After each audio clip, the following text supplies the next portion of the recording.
A hearing on Sanjay Dutt's petition has been adjourned until Wednesday morning. This is on a day when the Supreme Court rejected the plea of Zabir Nisa Qazi. We'll try and go across to Meenakshi Bhanja, joining us with more details.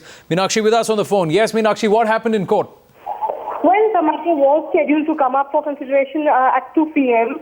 Before the Supreme Court, but the court has exercised its prerogative and has adjourned it further till tomorrow, 10:30 in the morning. That is when the Supreme Court will again sit and take into cognizance all the arguments that have to be advanced by Sanjay Dutt and his counsel.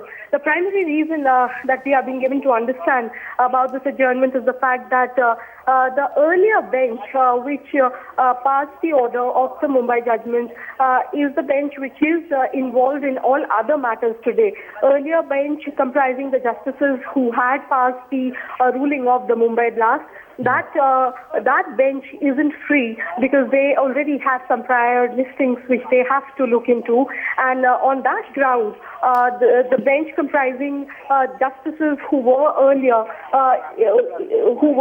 in charge of the matter, which had passed ruling on the Mumbai blast, because of the reason that the justices comprising that earlier bench of the Mumbai ruling are not available because they have prior engagements. The Supreme Court has deemed it appropriate to adjourn it a little further till tomorrow, 10 or 10:30 in the morning. That is what we are being given to understand. Remember, this is all subject to confirmation after the cause list of the forthcoming day's agenda of the Supreme Court is out a little later in the evening. But for now, what we are given to understand is the fact that the Supreme Court will indeed hear Sanjay Dutt's plea, but not right away, not today, but tomorrow. So they have adjourned it further till tomorrow. No, if he doesn't, so it gives Sanjay Dutt less than 24 hours if the verdict doesn't go, if the appeal doesn't go in his favor come Wednesday morning, isn't it? Because April 18th is the original deadline of 4 weeks that was set by the Honorable Supreme Court, Meenakshi.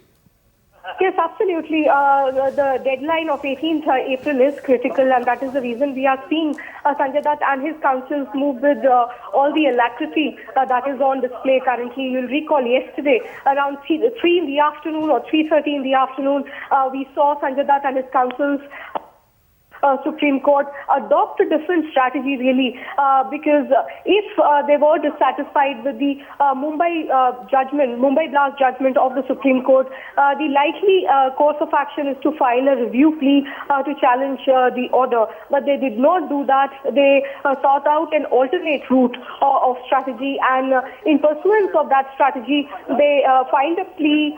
They find a plea in the Supreme Court, citing the fact that their clemency plea is still pending with the President of India. The clemency plea, which was initiated by retired Supreme Court Justice Kaju, that we saw some indication of the Supreme Court's opinion today in the morning when, on likewise grounds, Supreme Court dismissed the plea of Zabir Nisa and 2 other accused who had sought relief or sought latitude from the Supreme Court on the same grounds.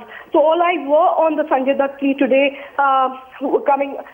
which was slated to be taken up by the Supreme Court at 2 in the afternoon. Supreme Court did take the matter up as business of the day, but in the course of that, the Supreme Court has deemed it appropriate to keep it adjourned further till 10:30 in the morning tomorrow. That is what we are being given to understand is the time that the court will hear in details the arguments that are going to be advanced by Sanjay Dutt and his counsels. And the primary reason for this adjournment is the fact that the earlier bench comprising of the justices who had passed the judgment of the Mumbai blast, the justices are occupied, they have prior engagements, and therefore they will make themselves available only tomorrow.